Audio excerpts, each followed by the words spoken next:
All right, we're happy to welcome University of Alabama student athletes Jarin Stevenson and Rylan Griffen to the stage. We'll make a couple of our standard reminders. Please silence your cell phones. As you ask a question, please give your name and media affiliation. To get the microphone for a question, please raise your hand. We'll send a microphone your way. And if you could direct a question to specific student athletes, it helps our audio people in the back.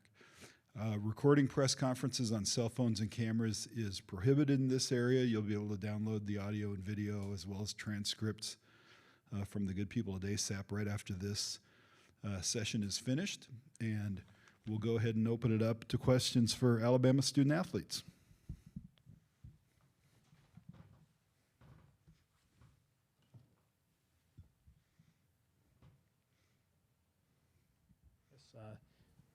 Rylan, I'll probably put this to you. Matt Cohen at AL.com. I guess the story around this team so much has been kind of you guys score so much, but kind of the defense has lacked behind it. So I guess what about this team do you think can kind of buck the trend of teams that have had good defenses and won national championships, that you guys can maybe score enough that maybe defense falling behind and you guys can still win despite that, if that makes sense? We're not going to win just like that. We have to play defense.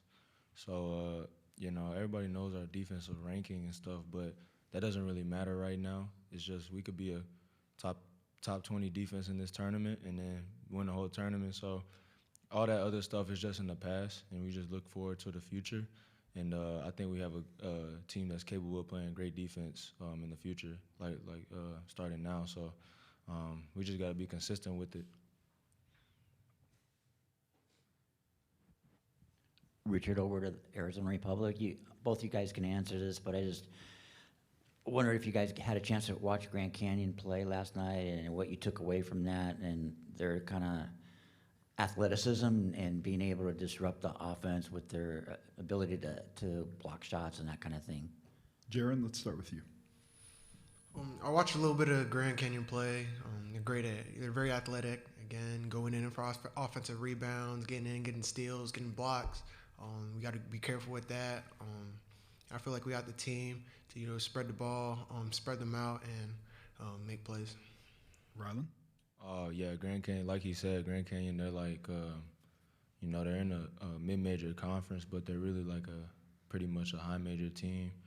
They got a bunch of high-major players who have played at the high-major level and just played at a bunch of different other schools and different systems. So they're really experienced, really athletic, really big, really strong. They all got playmakers, so it's going to be a really, really tough game.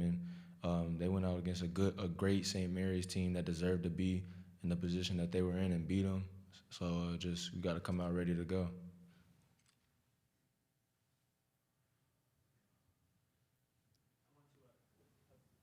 Follow up on my earlier question. I guess kind of what do you guys what can you do to kind of be more consistent defensively? You had I guess yesterday kind of allowing 34 points in the first half and then 62 I think in the second. How do you maintain that for a full 40 minutes?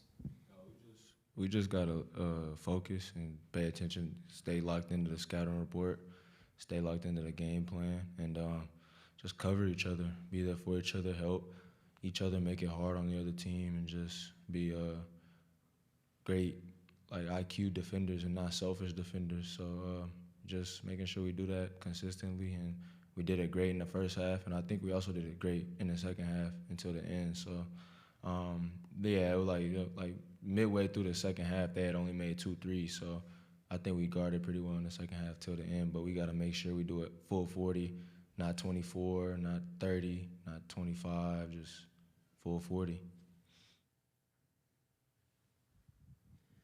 Richard Silva from the Montgomery Advertiser. Rylan, I think we saw yesterday that Grand Canyon had a pretty impressive fan turnout.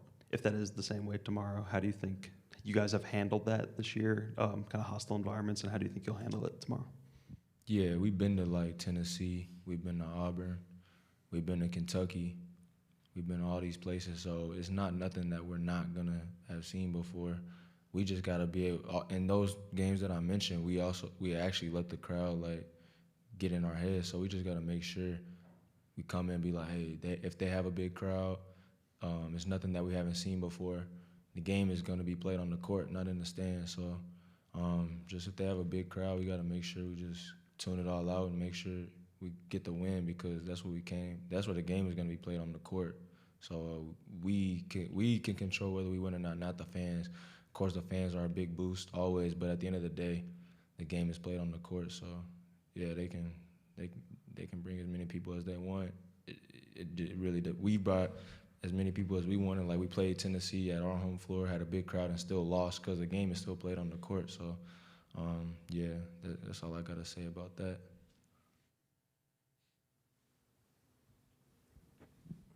Tim Booth from the AP. For both of you guys, so much, I shouldn't say so much, but a lot of college basketball these days is kind of slow and played in the half court, and you guys don't play that way. I guess maybe specifically, what do you guys like each about the style you guys play and the way you guys play? Jarin, let's start with you. I just feel like the fast-paced offense that we run is a lot more efficient. That's why we have like the top offense in college basketball. Just running, getting out. That's the most efficient baskets, getting layups or just open threes in transition. That's a high percentage shot. So just playing fast-paced, it really fits our style. It gets our guys open, and it really helps us. Rylan? Yeah, it's just like it's hard to guard. Like it's easy to go against. It's easy to guard when you're set on defense and everybody knows the rotations. So we just the point of attack is just make sure we go before the defense gets set. And you know, because I think we're a great team on defense when we get set too. It's just a lot of teams be beating us in transition on offensive rebounds, stuff like that. So I think that way playing fast just makes sure you get more offensive possessions as well. So you got a chance to score more points. It doesn't feel like you have to score every time down the floor because you're gonna burn 30 seconds of the clock and get one shot up. So yeah, I feel like it's like he said, just an efficient way of playing basketball. Let's go to Zoom real quick, and Jack Knowlton. No, Sutton Smith has a question. Sutton?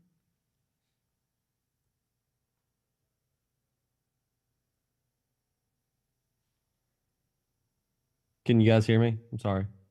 Yep, we're good now. Yeah, Sutton Smith from WVUA 23 here in Tuscaloosa. Rylan, I've got a question for you.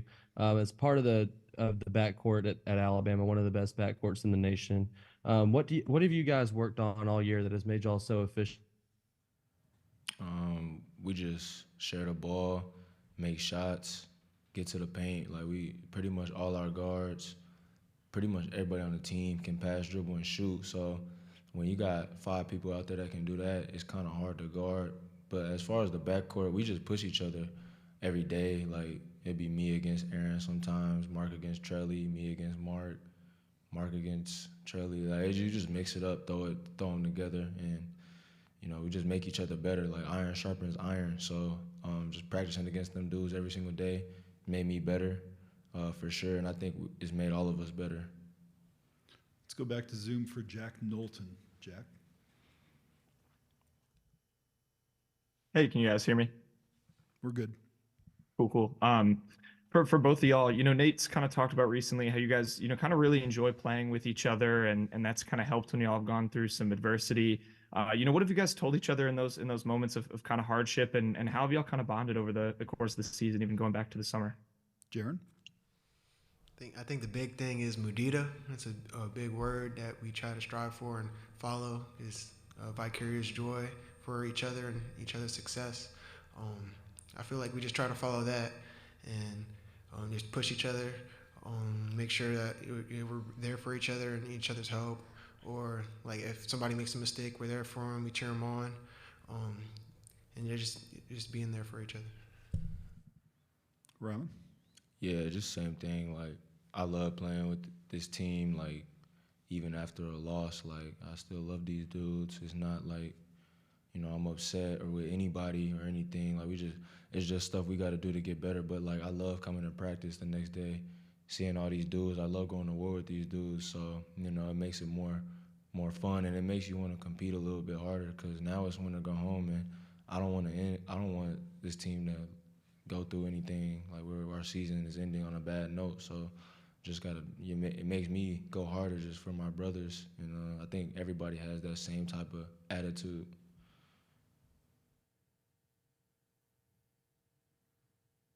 More questions? Okay, we'll let these two individuals go, and we'll be back with Coach Oats in a few minutes.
All right, we welcome Coach Oats to the stage and congratulate Alabama on its win yesterday.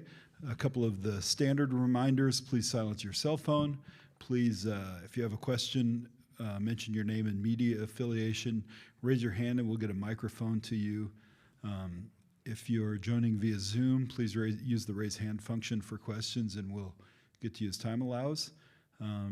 Recording press conferences on cell phones or cameras in this area is not prohibited, so please refrain from that, but you can download video, audio, and transcripts from ASAP as soon as this is finished. And we will go ahead and take a quick overview from Coach, and then we'll open it up for questions. Coach? Yeah, we're excited to still be playing in the second round. We don't take it for granted.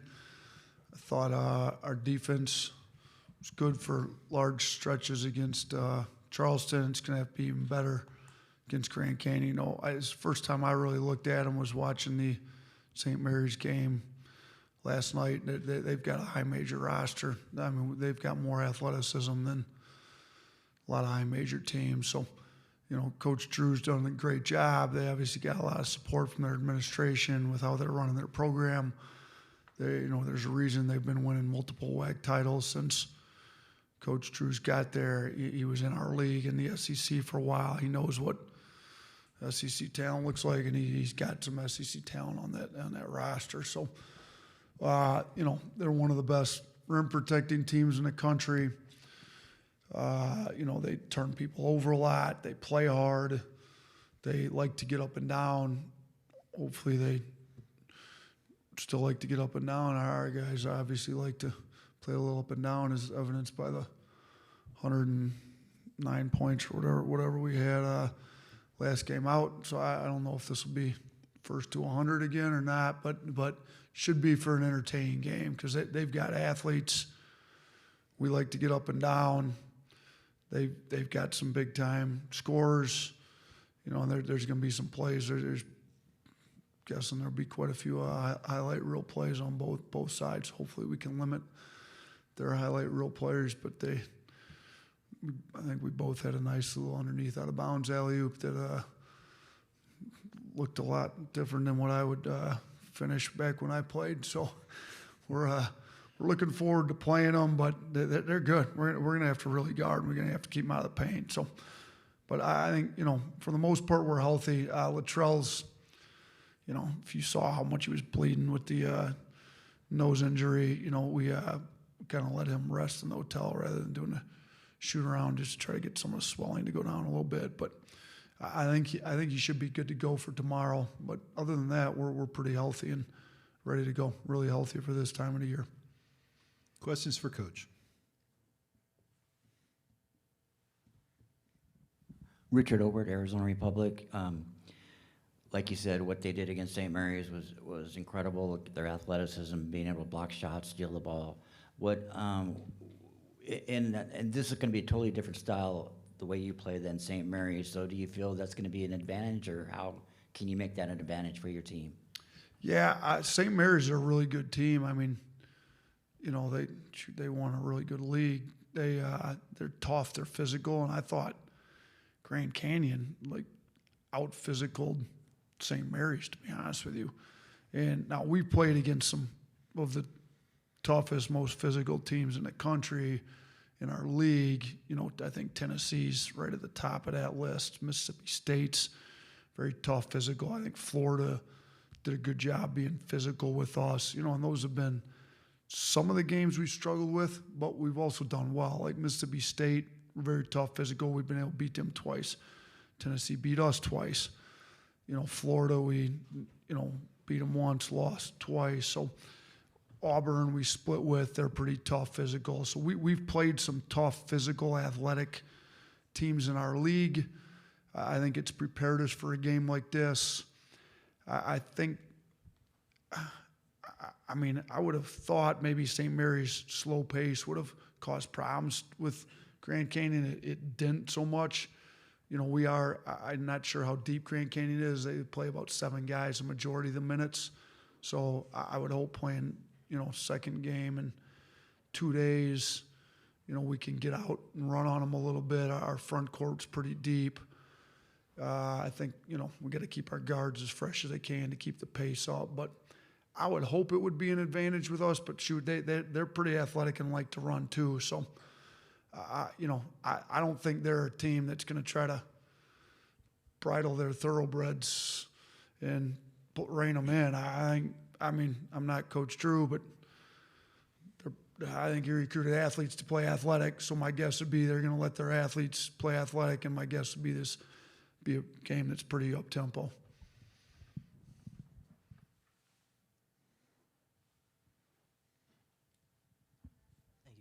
Julian Mitchell, WVTM 13 in Birmingham. Coach, you've talked about, especially on the defensive end, maybe some misses affecting things on that end of the floor. With this team, the crowd that's going to come in here supporting this team, how do you keep, and what's been the message to keeping that confidence, that mentality up, makes misses on both ends of the floor when this could get away from you with this crowd coming in? That's a good question. Grand Canyon's done a great job getting their students up here and having a big crowd. And we're out here on the West Coast, and their administration's done a really good job. Whatever method they have of emphasizing getting the crowds here, they shoot. We're gonna kind of have a road game. It seems like, at least with their crowd they had last night. So good thing is we've played a lot of tough road games, and now we don't always do it. What we tell our guys, like, the scoreboard is irrelevant how hard we should be playing. It's really a distraction. Well, the crowd should be a distraction too. Like, just focus on what's going on in the 94 by 52 right here and what we're doing. If the crowd's into it, great. If they're not into it, great.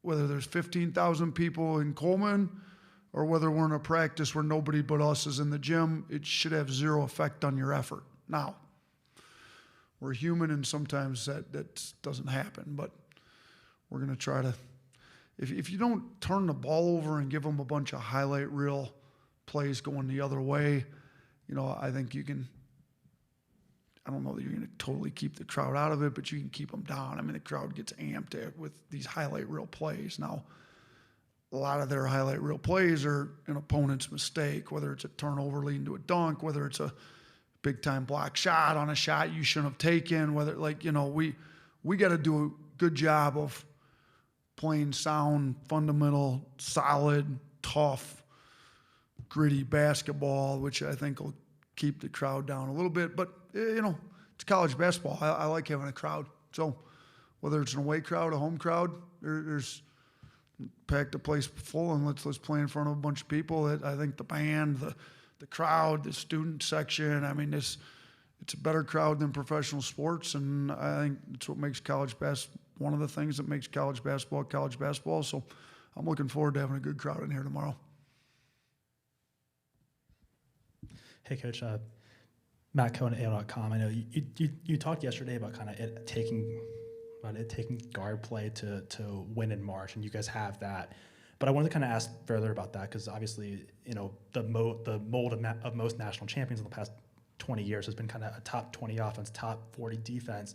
You have the offense, maybe not the defense there, but can this team break that mold and kind of make a run? We had it for 30 minutes last night. I'm hoping that the sense of urgency that should come with an elimination tournament brings on the type of effort that would be a top 40 defense. So we haven't been there like we needed to for too many times this year, so it's not going to climb into the top 40. You can't move the needle that much in one game when you're comparing it to 34, 35, 36, whatever games we end up playing here. So we're not going to get into the top 40 over the year, but I think we can be a top 40 defense for a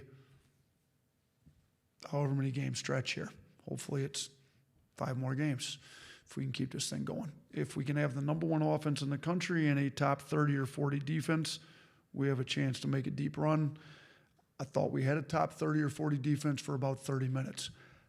I do realize it's human nature that when you get up 31 and, your guys think the game's over, they relax a little bit. I wish we hadn't done that because I think we really could have pitched a really great defensive game if we just stuck with it after we got up 31 to close the game out with.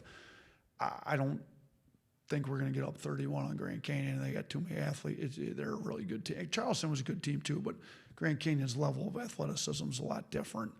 So whatever the score is, they hit a bunch of tough shots and we're down. We make a bunch of nice plays and get up. It shouldn't have any effect on how hard we play. But I think like you said, top 20 offense, top 40 defense. My prayer is, my hope is that we can show it with this elimination tournament. The sense of urgency brings that type of effort on. Tim Booth from the AP. Nate, I'm wondering if the way the rules are now with transfer portal and NIL, it's, in your opinion, it's easier to become an emerging program and jump up the way maybe Grand Canyon has these last couple of years versus maybe the kind of program building you had to do when you were at Buffalo before you got to Alabama. Do you feel like that's the case now, that you could see more programs like Grand Canyon sort of emerging from the smaller mid-major kind of conferences as we move forward? I think it's a good question. I think you're right on.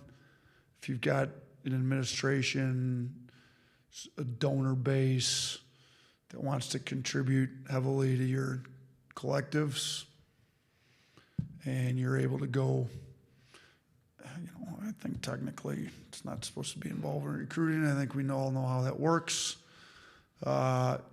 If you can put together a strong NIL collective, it makes recruiting a lot easier.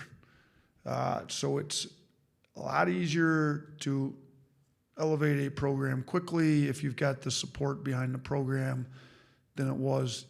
I mean, I don't feel like I've been at this level very long. This is my 5th year at Alabama. I was only 4 years as a head coach at Buffalo and 2 years as an assistant, so I haven't been in Division I very long, 11 years now. But even if you go back, 7, 8, 9 years ago, like when I was building Buffalo, I mean, you had to get a high school kid.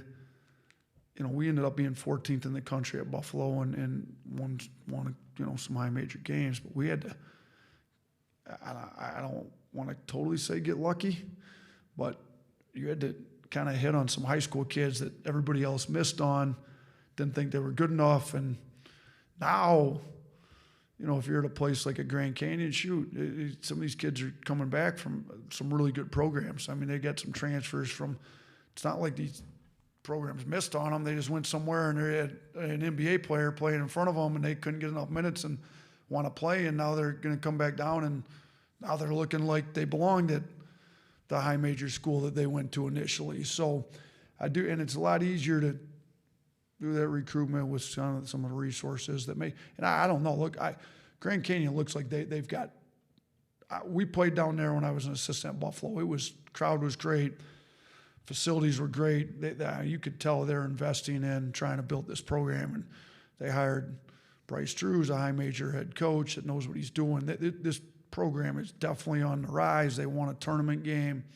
They've made multiple NCAA tournaments, and they've done, between the administration and everybody involved around that program, they've done a great job raising it in a hurry over there. Ben Rabb, Yale Daily News. Coach, I saw you go to the Yale locker room after their game the other day. Can you talk about what you said to those guys in there? I think Yale's won 2 NCAA tournament games in the history of Yale basketball, correct? So their first tournament game that they won was over Baylor in Providence. Is that accurate? I was there. We played right after them. That was my first NCAA tournament game in Buffalo. So I was obviously happy for Coach Jones then. So now we're back in the same building. We play right after them. They got their second win. So look, I don't know where they're going to get sent next year, but if they could, maybe convince the committee, if they're fortunate enough to make the tournament, to send Alabama, like, to play right behind them. They're 2-0 with Coach Oats following up behind them in the tournament. And we took a kid, Jordan Bruner. You can't be a grad transfer and play in the Ivy League. So Jordan graduated, had one more year left, came. That was our second year at Alabama, first time we won the SEC regular season tournament, went to the Sweet 16. Jordan was our starting center. I had known Coach Jones before that. Obviously, we played in Providence together and just through the business, but he was great with Bruner's recruitment, kind of taught. So I got to know him a lot better. It had nothing to do with the fact they beat Auburn. I know everybody wants to make that out to be I actually, you want your league to do well. Looks a lot better for us if our league does really well. It was just, I've known Coach Jones a lot of respect for him.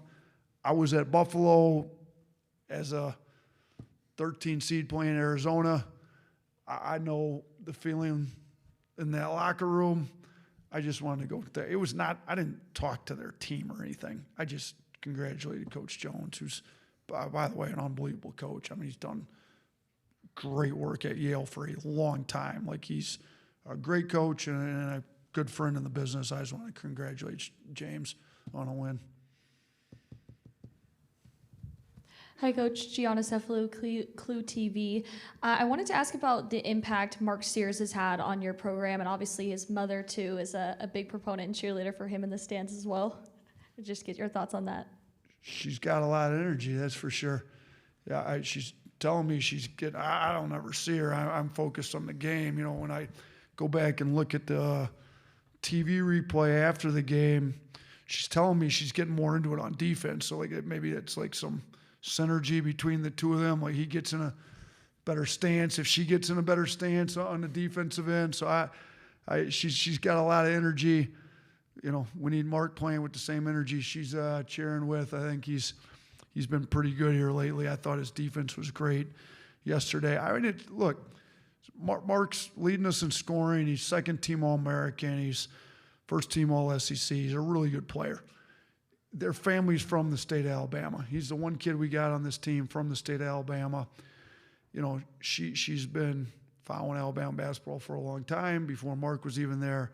Now her son's, you know, one of the best players in the country, playing for the in-state team. Like, it's a good story. I'm glad that she's having a bunch of fun, and hopefully she continues to have a lot of fun for a couple more weeks here. And I'm all for her bringing her energy to the gym every game.